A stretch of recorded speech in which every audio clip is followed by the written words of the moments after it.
नमस्कार दोस्तों, स्वागत करता हूं मैं आप सभी का एक बार फिर से आपके अपनी इस यूट्यूब चैनल पर।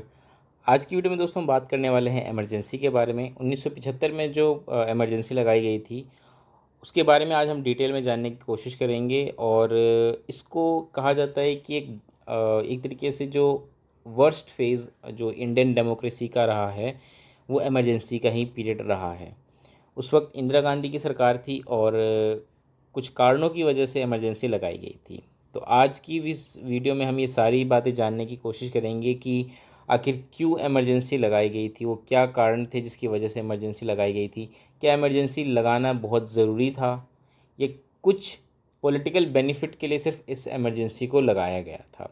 साथ ही साथ हम जानने की कोशिश करेंगे कि हमारे कॉन्स्टिट्यूशन में इसको लेकर क्या प्रोविज़न्स है और क्या इससे पहले भी कभी इमरजेंसी लगाई गई है। इन कुछ सवालों का जवाब हम इस वीडियो में ढूंढने की कोशिश करेंगे। इस वीडियो में आप हमारे साथ लास्ट तक बने रहिएगा। चलिए वीडियो की शुरुआत करते हैं। वीडियो शुरू करने से पहले मैं आपको बता दूं कि इस वीडियो में जब हम आगे बढ़ेंगे तो हम दो तरीके से चीज़ों को समझेंगे। सबसे पहले हम बात करेंगे कि इमरजेंसी से रिलेटेड कौन कौन से कॉन्स्टिट्यूशनल प्रोविज़न्स दिए गए हैं, और जब 1975 में इमरजेंसी लगा था उस वक्त क्या इन चीज़ों को ध्यान में रखा गया था, या क्या स्थिति बनी थी उस वक्त जिस वजह से ये जो इमरजेंसी है वो लगाई गई थी। तो सबसे पहले हम कुछ कॉन्स्टिट्यूशनल प्रोविजंस पढ़ेंगे कि क्या है, और उसके बाद जो 1975 में इमरजेंसी लगाई गई थी उसके बारे में हम बात करेंगे। इस वीडियो के लास्ट में आपके लिए कुछ क्वेश्चंस हैं जिसका जवाब आप हमें कमेंट बॉक्स में ज़रूर दीजिएगा। चलिए आगे बढ़ते हैं। सबसे पहले हम बात करते हैं कि जो इमरजेंसी की हम बात कर रहे हैं वो है नेशनल इमरजेंसी। क्या इससे पहले भी कभी नेशनल इमरजेंसी लगाई गई है? तो इसका जवाब है दोस्तों, इससे पहले भी नेशनल इमरजेंसी लग चुकी है। अब तक कुल मिला के 3 बार ऐसा हुआ है जब नेशनल इमरजेंसी डिक्लेयर की गई है। सबसे पहला जो है नेशनल इमरजेंसी 1962 में डिक्लेयर की गई थी जब इंडिया और चाइना वॉर शुरू हुआ था। उसके बाद 1971 में जब इंडिया पाकिस्तान वॉर हुआ था तब भी नेशनल इमरजेंसी लगी थी। और तीसरी बार कोई वॉर नहीं था लेकिन इसके बावजूद भी इंदिरा गांधी की सरकार थी, उस वक्त भी इमरजेंसी लगाई गई थी। तो जो तीसरी बार इमरजेंसी लगी है ये काफ़ी ही चर्चा का विषय रहा है शुरू से ही। कई लोग इसको क्रिटिसाइज़ भी करते हैं। तो क्या कुछ रहा है, हम इस वीडियो में जो तीसरी इमरजेंसी की हम बात कर रहे हैं 1975 में जो इमरजेंसी लगी थी उसी को हम डिटेल में डिस्कस करेंगे। सबसे पहले हम बात करते हैं कॉन्स्टिट्यूशनल प्रोविज़न्स की। तो मैं आपको बता दूं कि हमारे संविधान के जो पार्ट 18 है उसमें जो इमरजेंसी प्रोविज़न्स हैं उनकी बात की गई है। आर्टिकल 352 से लेकर आर्टिकल 360 तक सिर्फ इमरजेंसी प्रोविज़न्स के बारे में बताया गया है। और ये जो प्रोविज़न्स है ये मेनली किस लिए हैं, सेंट्रल गवर्नमेंट को कुछ ऐसी पावर्स देते हैं जिससे कि वो एक एबनॉर्मल सिचुएशंस को हैंडल कर सके। मान के चलिए कि कोई देश अगर मान लीजिए हमारे भारत के खिलाफ युद्ध छेड़ देता है, तो ऐसी स्थिति में क्या है कि जो हमारी केंद्र सरकार है उसके पास कुछ ऐसी शक्तियां होनी चाहिए जिससे कि वो उस स्थिति से निपट सके। नॉर्मल सिचुएशन में क्या है कि सेंटर और स्टेट रिलेशन आपने सुना होगा कि कुछ विषयों पर केंद्र सरकार डिसीजन लेती है, कुछ पर राज्य सरकारें डिसीजन लेती हैं। लेकिन मान लीजिए कि अगर किसी देश ने समुद्री जो रास्ते हैं वहाँ से हमला कर दिया, तो जो समुद्र के किनारे के जो स्टेट हैं उनको बचाना, उनको प्रोटेक्ट करना, ये किसकी जिम्मेदारी? केंद्र सरकार की जिम्मेदारी है। और ऐसे में क्योंकि हमला सिर्फ उन राज्यों पर नहीं है, पूरे भारत पर है, तो ऐसे में क्या होगा कि जो उन राज्यों की कुछ पावर्स होगी, चाहे वो डिफेंस से रिलेटेड हो या किसी भी तरह के डिसीजंस प्लानिंग से रिलेटेड हो, वो सेंटर के पास आ जाएगी। तो इस तरह की स्थिति से निपटने के लिए हमारे जो कॉन्स्टिट्यूशन है उसमें ये इमरजेंसी प्रोविज़न्स की बात की गई है। इसके बाद अगर हम बात करें कि कितनी तरह की इमरजेंसीज़ होती हैं टोटल, तो मैं आपको बताना चाहूँगा 3 तरह की इमरजेंसीज़ होती हैं। पहला है नेशनल इमरजेंसीज़, जिसके बारे में आर्टिकल 352 में बात की गई है। उसके बाद आता है प्रेसिडेंट रूल, ये भी एक तरह की इमरजेंसी है लेकिन ये स्टेट में लगाई जाती है, जिसके बारे में आर्टिकल 356 में बात की गई है। उसके बाद तीसरा है फाइनेंशियल इमरजेंसी, जो कि आर्टिकल 360 में इसके बारे में बात की गई है। अगर हम बात करें नेशनल इमरजेंसी, तो नेशनल इमरजेंसी कब लग सकती है और किस आधार पे लग सकती है? तो सबसे पहला है वॉर। अगर युद्ध हो जाता है, मान लीजिए भारत या किसी और देश के साथ युद्ध हो जाता है, तो इस केस में क्या है कि नेशनल इमरजेंसी डिक्लेयर की जा सकती है। दूसरा है एक्सटर्नल एग्रेशन। एक्सटर्नल एग्रेशन का मतलब ये है कि कोई बाहरी हमला हो जाए, मतलब भारत ने तो युद्ध डिक्लेयर नहीं किया लेकिन कोई दूसरा देश हम पे हमला कर दे, एक्सटर्नल एग्रेशन। और तीसरा है आर्म्ड रिबेलियन। आर्म्ड रिबेलियन का मतलब ये है कि जब सेना ही क्या करे कि वो पूरे भारत को मतलब पूरे देश में अपना शासन स्थापित करने की कोशिश करे या वो सरकार के खिलाफ ही चली जाए या संविधान के खिलाफ चली जाए। इसको इंटरनल डिस्टर्बेंस भी कहा जाता है। तो इस केस में नेशनल इमरजेंसी जो है वो लगाई जा सकती है।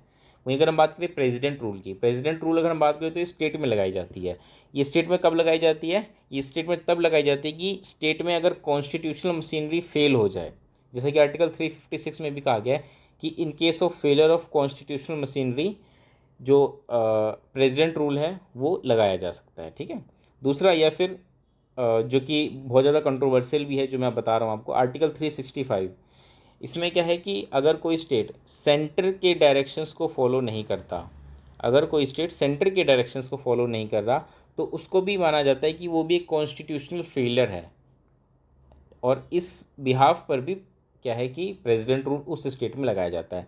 इसकी बात की गई आर्टिकल 365 में। हालांकि हम अब डिटेल में अभी इस पर चर्चा नहीं करेंगे। अगला है फाइनेंशियल इमरजेंसी। फाइनेंशियल इमरजेंसी तब होता है जब भारत पे क्या है कि जो फाइनेंशियल कोई क्राइसिस आ जाए, है ना, या जैसे मान लीजिए फॉरेन एक्सचेंज रिजर्व है वो क्राइसिस आ जाए या कुछ इस तरीके से फाइनेंशियल स्टेबिलिटी ना रहे देश में, तो उस केस में क्या है कि फाइनेंशियल इमरजेंसी लगाई जा सकती है। हालांकि अब तक भारत में फाइनेंशियल इमरजेंसी लगाई नहीं गई है, लेकिन प्रेसिडेंट रूल की बात करें तो प्रेसिडेंट रूल का इस्तेमाल इससे पहले कई बार हो चुका है। हर सरकारें करती हैं, हर लगभग सभी राज्यों में प्रेसिडेंट रूल जो है वो लगाया जा चुका है। और नेशनल इमरजेंसी जैसे कि हम बात कर चुके हैं, अब तक 3 बार इसको लगाया जा चुका है।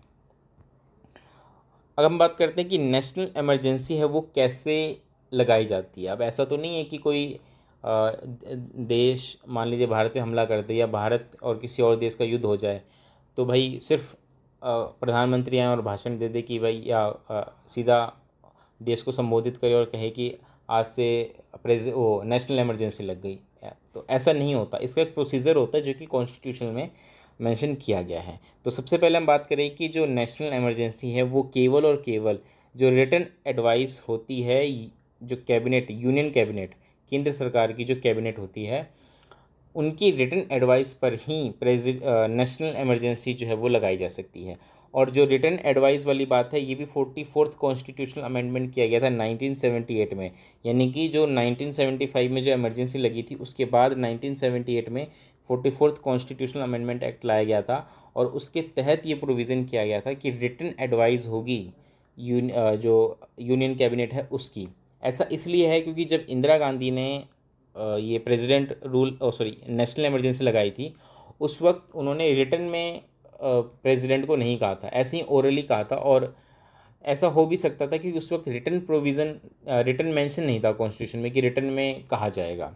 लेकिन अब क्या है, अभी प्रेजेंट में ये है कि रिटन में जो है यूनियन कैबिनेट वो एडवाइस करेगी प्रेसिडेंट को, उसके बाद ही नेशनल इमरजेंसी जो है वो लगाई जा सकती है।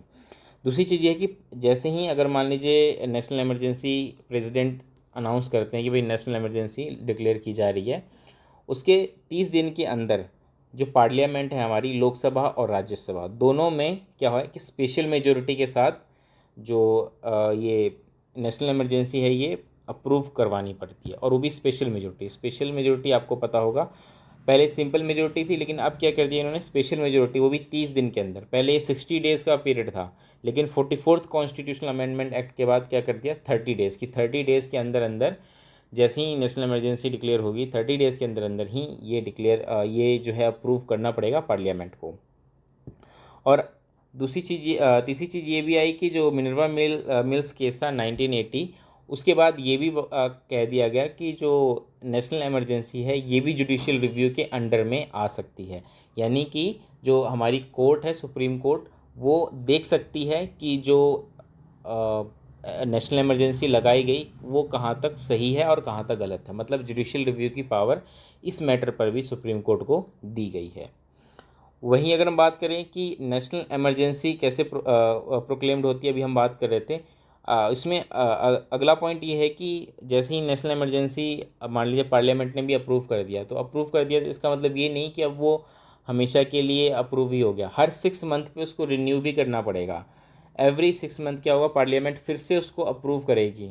और ये भी 44th कॉन्स्टिट्यूशनल अमेंडमेंट में मेंशन कर दिया गया। इससे पहले ये हर एक साल पे होता था, लेकिन अब 6 मंथ का पीरियड कर दिया गया कि हर 6 मंथ पे पार्लियामेंट को फिर से अप्रूव करना पड़ेगा अगर उसको फर्दर इंक्रीज़ करना है तो।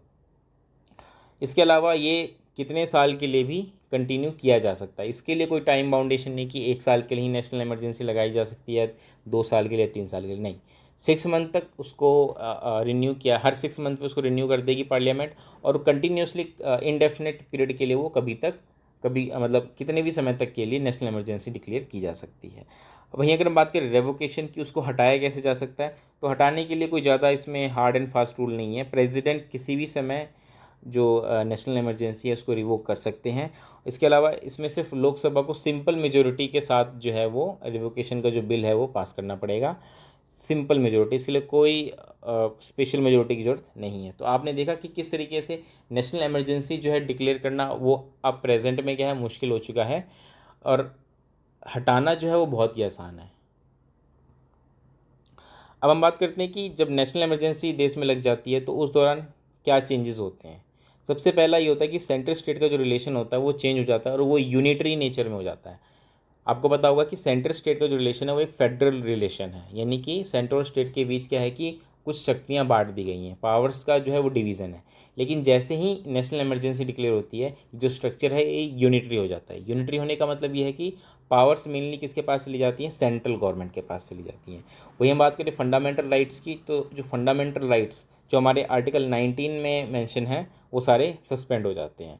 हाँ, लेकिन जो आर्टिकल 20 है और आर्टिकल 21 है, आर्टिकल 20 जो है the right to protection in respect of conviction of for offences, and article 21 जो है the right to life and personal liberty, ये इमरजेंसी में भी इनफोर्सेबल होते हैं, मतलब लागू रहते हैं। ऐसा नहीं कि ये सस्पेंड हो जाते हैं, ऐसा नहीं होता। सिर्फ आर्टिकल 20 और 21 जो होते हैं वो सस्पेंड नहीं होते, लेकिन आर्टिकल 19 जो है वो सस्पेंड हो जाता है। ध्यान रहे, ये सारे फंडामेंटल राइट्स हैं। अब हम आते हैं हमारे आज के जो मेन टॉपिक है, जो नेशनल इमरजेंसी लगी थी 1975 में, उसके क्या रीज़न्स थे और उस दौरान क्या क्या चीज़ें हुई थी, उसका इम्प्लीकेशंस क्या रहा, और आने वाले समय में क्या चेंजेस हमें देखने को मिले। तो सबसे पहले हम बात करें तो यहाँ पर आप देख सकते हैं, ये जो न्यूज़पेपर है इंडियन हेराल्ड्स, ये उस न्यूज़पेपर की जो कटिंग है, और इसमें डेट जो है ये जून 26 1975 है। जब 25 तारीख की रात को इमरजेंसी डिक्लेयर की थी, तो उसके अगले दिन जो न्यूज़पेपर में आर्टिकल आया था, जो न्यूज़ आई थी, ये उसकी हेडलाइन से आप देख सकते हैं, emergency declared, JP Morarji Advani Ashok Mehta and Vajpayee arrested. ये उस वक्त का जो न्यूज़पेपर है ये उसमें छपी थी। अब हम बात करें जब 1975 में इमरजेंसी डिक्लेयर की थी, तो ये उस वक्त की जो प्राइम मिनिस्टर हैं इंदिरा गांधी, उन्होंने डिक्लेयर की थी। और ऐसा कहा जाता है कि ये जो मेनली अपना जो पॉलिटिकल कंट्रोल है उसको एज इट इज़ रखने के लिए जो है ये इमरजेंसी डिक्लेयर की थी। यानी इंदिरा गांधी जो है अपना पॉलिटिकल कंट्रोल रखना चाहती थी, उसी वजह से उन्होंने नेशनल इमरजेंसी डिक्लेयर की। वहीं हम बात करें कि जब इंदिरा गांधी ने जब ये इमरजेंसी डिक्लेयर की थी, तो उस वक्त उन्होंने कहा था इंटरनल डिस्टर्बेंसेस की वजह से जो ये इमरजेंसी डिक्लेयर की जा रही है, और उसमें उन्होंने जो पुलिस एंड आर्मी इंस्टिगेट की बात की थी कि पुलिस और आर्मी जो हैं ये मतलब क्या है कि ये तख्ता पलट कर सकते हैं, आप इस तरीके से कह सकते हैं, कुछ ये रीज़न उन्होंने दिया था। और आपको बता दें कि 25 जून 1975 को ये इमरजेंसी डिक्लेयर हुई थी, रात को लगभग मिडनाइट का समय था, और 21 मार्च 1970 तक ये जो है इमरजेंसी रही थी। इसमें क्या था कि जो प्राइम मिनिस्टर इंदिरा गांधी है, उन्होंने उस वक्त के प्रेसिडेंट फ़खरुद्दीन अली अहमद को एडवाइस दिया था, और उनके कहने पर ही जो प्रेसिडेंट हैं उन्होंने नेशनल इमरजेंसी डिक्लेयर की थी। अब हम बात करते हैं कि इमरजेंसी डिक्लेयर क्यों की गई। उस वक्त कोई युद्ध तो हुआ नहीं था हमारा किसी दूसरे देश के साथ, तो ऐसी क्या सिचुएशन थी जिसकी वजह से इमरजेंसी डिक्लेयर करनी पड़ गई। तो उसी चीज़ को हम अगर हम बात करें तो थोड़ा सा हम बैकग्राउंड समझने की कोशिश करते हैं। इसमें सबसे पहला पॉइंट जो हम डिस्कस करेंगे वो है कि राइज़ ऑफ इंदिरा गांधी। आपको पता होगा कि जब लाल बहादुर शास्त्री जी जो उस वक्त के तत्कालीन प्रधानमंत्री थे, उनकी मृत्यु हो गई, तो उस वक्त उसके बाद फिर इंदिरा गांधी जी को प्रधानमंत्री चुना गया, और उसके बाद से ही उन्होंने उनका कद जो है वो बढ़ता गया। खुद कांग्रेस पार्टी में भी और सरकार में भी। 1967 लेके 1971 तक लगभग पूरा कंट्रोल जो है वो इंदिरा गांधी जी के पास आ गया था, चाहे वो कांग्रेस पार्टी हो चाहे वो सरकार हो। ठीक है। और इसी वजह से आप देख सकते हैं कि कांग्रेस में उस वक्त स्प्लिट भी हो गया था, जिसको कि Congress O and Congress R कहा जाता था। कांग्रेस ओ को सिंडिकेट भी कहा जाता था, जो कि उस वक्त के जो पुराने नेता थे कांग्रेस के, जो कि इंदिरा जी को पसंद नहीं करते थे, वो जनरली उस सिंडिकेट के पार्ट थे। और कांग्रेस आर जो कि इंदिरा गांधी और जो उनके सहयोगी जो नेता थे वो उनका गुट था। तो इस तरीके से कांग्रेस में भी स्प्लिट आ गया था। लेकिन कांग्रेस जो आर थी, जो कि इंदिरा गांधी की जो का जो गुट था, वो काफ़ी मतलब आप कह सकते हैं पावरफुल था। और इसके अलावा जब 1971 में जब इलेक्शन हुआ था, जनरल इलेक्शन, तो उस वक्त इंदिरा गांधी जो है मेजोरिटी के साथ आई थी सरकार में। और उसका रीज़न ये था कि आप को पता हो कि 1971 में एक तो जो युद्ध भी हुआ था भारत और पाकिस्तान का। इसके अलावा जो उनका नारा था गरीबी हटाओ का, जो नारा था वो भी काफ़ी चला था और लोगों ने काफ़ी कनेक्ट किया था उनके साथ। तो इस वजह से क्या था कि फुल मेजोरिटी के साथ उनकी सरकार आई थी। तो इससे क्या हुआ कि इंदिरा गांधी का एक कद बढ़ता गया। और ऐसे समय क्या होता है कि जब कोई व्यक्ति काफ़ी ज़्यादा पावर गेन कर लेता है, तो एक मन में डर भी आ जाता है कि ये पावर कहीं मेरे हाथ से चली ना जाए। तो कुछ इस तरह की स्थिति इंदिरा गांधी जी के साथ उस वक्त हुई थी। दूसरा अगर हम बात करें तो उस वक्त क्या था कि जुडिशरी के साथ भी काफ़ी कन्फ्लिक्ट चल रहा था सरकार का। जुडिशरी के बहुत सारे ऐसे फैसले आ रहे थे जो सरकार के खिलाफ थे, और इस वजह से जो उस वक्त की सरकार थी वो कई ऐसे कार्य थे जो नहीं कर पा रही थी। जैसे कि अगर हम कुछ केसेस की बात करें तो उसमें गोलकनाथ, केशवानंद भारती, प्रिवी पर्स जैसा जो मुद्दा है वो अहम है, जिसमें कि सरकार कोर्ट के ऐसे फैसले आए थे जिससे कि सरकार के कामकाज पर फ़र्क पड़ रहा था। तो इस दौरान सरकार ने कई ऐसे अमेंडमेंट कर दिए कॉन्स्टिट्यूशन में ही, जिससे कि खुद जो उस वक्त की जुडिशरी ने जो डिसीज़न दिए थे उनका फ़ैसला ही पलट दिया। तो एक तरीके से क्या था, इनमें आपस में जुडिशरी में और गवर्नमेंट में आपस में कन्फ्लिक्ट चल रहा था। और उसके बाद जो सबसे अहम केस था एक राज नारायण केस, जो कि आप कह सकते हैं कि सबसे मोस्ट इम्पॉर्टेंट कॉज था इमरजेंसी को डिक्लेयर करने का।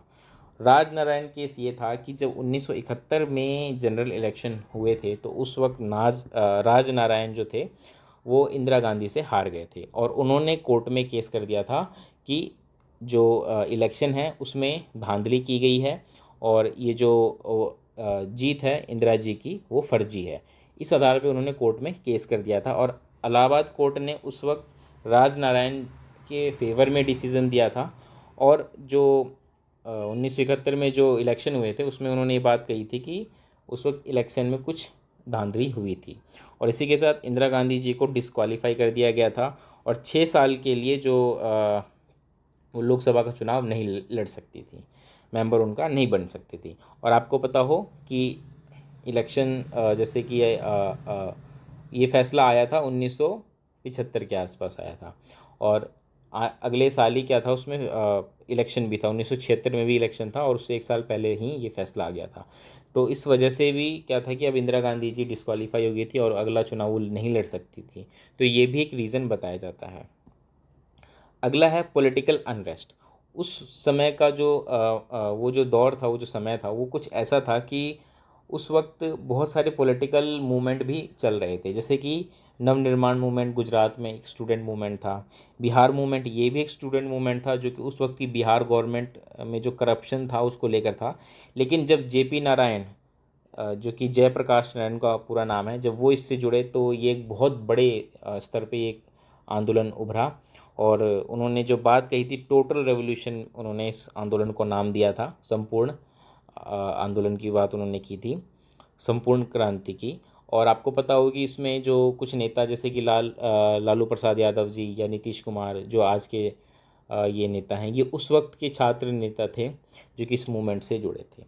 इसके अलावा एक मूवमेंट जो कि जॉर्ज फर्नांडिस ने लीड किया था उस वक्त, पूरे देश में उन्होंने रेलवे स्ट्राइक की थी। तो ये कुछ ऐसे स्ट्राइक्स उस वक्त चल रहे थे जिससे कि सरकार को बहुत ज़्यादा परेशानी हो रही थी। तो इन चीज़ों को ध्यान में रखकर भी ऐसा कहा जाता है कि इमरजेंसी डिक्लेयर की गई थी। तो मेनली यही कुछ रीजंस थे जो कि हमने अभी डिस्कस किया। सबसे पहला खुद इंदिरा गांधी, जिस तरीके से वो पॉलिटिकली इतनी स्ट्रांग हो रही थी। दूसरा जो एक केस आया था राजनारायण केस, उनके अगेंस्ट आया था, जिसकी वजह से उनको डिस्क्वालीफाई कर दिया गया था। और तीसरा हम कह सकते हैं पॉलिटिकल जो मूवमेंट चल रहे थे पूरे देश भर में, पॉलिटिकल अनरेस्ट था, इसकी वजह से भी इमरजेंसी डिक्लेयर की गई थी। आप यहाँ पिक्चर में देख सकते हैं, जो ये पहली तस्वीर आपको दिख रही है, इसमें जेपी नारायण ये आंदोलन को संबोधित कर रहे हैं, और दूसरी तरफ जो है ये जॉर्ज फर्नांडिस हैं। अब हुआ क्या इमरजेंसी के दौरान, अब हम बात करते हैं। सबसे पहला जो स्टेप इंदिरा गांधी ने उठाया, 42nd कॉन्स्टिट्यूशनल अमेंडमेंट एक्ट 1976। ये ऐसा अमेंडमेंट था जिसको कि एक तरीके से मिनी कॉन्स्टिट्यूशन भी कहा जाता है, क्योंकि इसमें लगभग बहुत सारी चीज़ें बदल दी गई थी कॉन्स्टिट्यूशन की।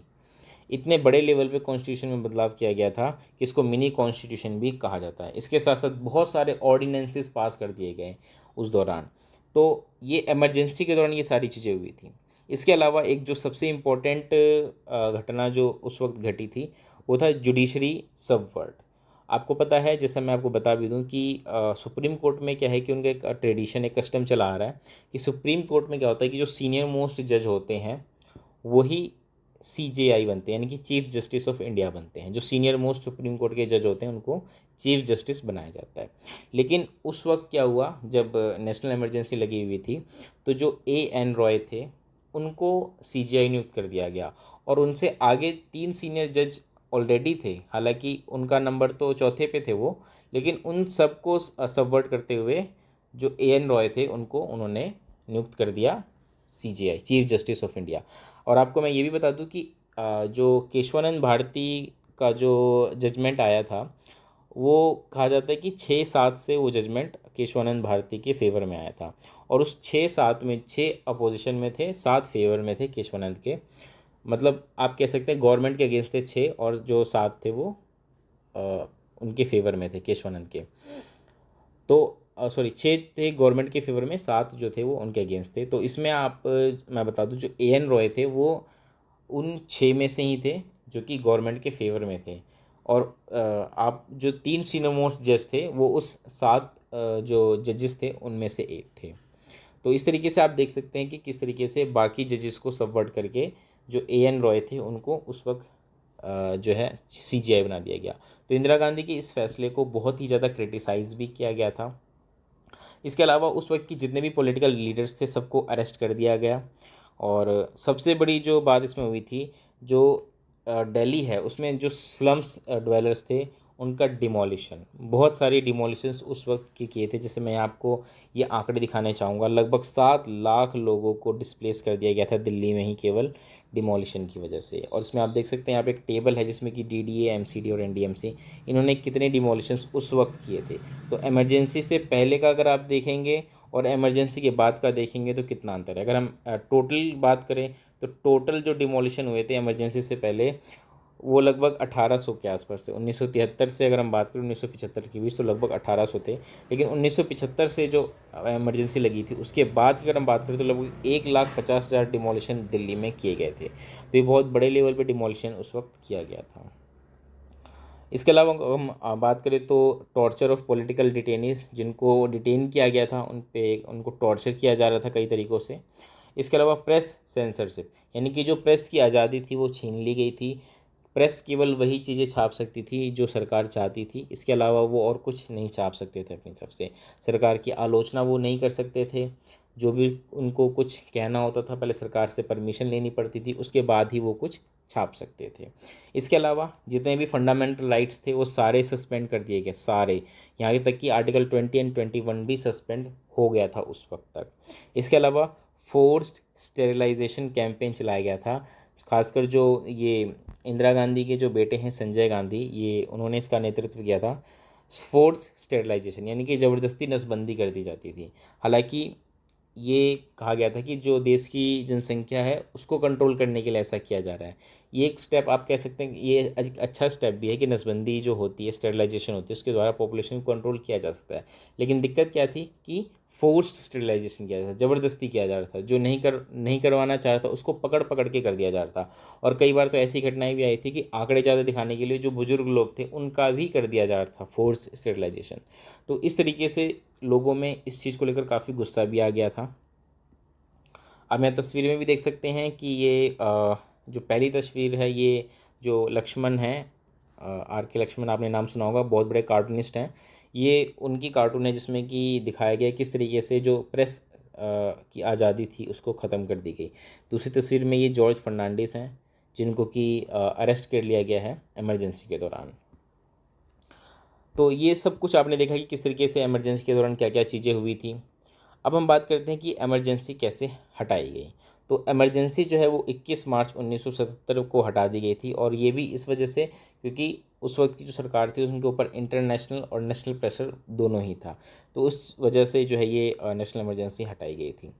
उसके बाद क्या हुआ, उसके बाद तुरंत इलेक्शंस हुए, 1977 में इलेक्शन हुए, और उसमें कांग्रेस जो है वो बुरी तरीके से हार गई और जो जनता पार्टी है उनकी सरकार बनी। और उसके बाद जनता पार्टी की सरकार जैसे ही आई, इन्होंने 44th कॉन्स्टिट्यूशनल अमेंडमेंट एक्ट लेकर आई 1978 में, और बहुत बड़े लेवल पे जो डिसीजंस लिए थे इंदिरा गांधी ने उसको पलट दिया। आपने देखा ना 42nd कॉन्स्टिट्यूशनल अमेंडमेंट एक्ट, तो उसकी बहुत सारी चीज़ें पलट दी गई 44th कॉन्स्टिट्यूशनल अमेंडमेंट में।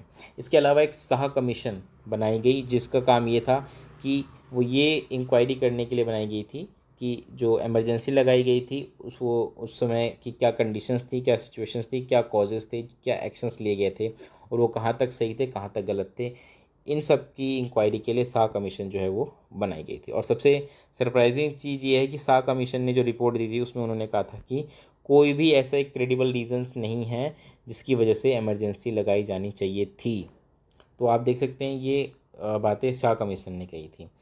अब हम बात करें एक बार कि 44th कॉन्स्टिट्यूशनल अमेंडमेंट एक्ट जो हम बात करें 1978, उसमें क्या क्या मेजर चेंजेस लेकर आए गए, और वही जो अमेंडमेंट हुआ है 44th कॉन्स्टिट्यूशनल अमेंडमेंट, उसी के हिसाब से आज भी जो है चीज़ें चल रही हैं। और आपको मैं बता दूं कि आपने ये भी देखा कि 1975 के बाद से अभी तक लगभग इतने साल हो गए, लगभग 45 साल होने को आए, 45 साल, लेकिन अभी तक कोई भी जो है वो एक भी नेशनल इमरजेंसी जो है वो नहीं लगाई गई है।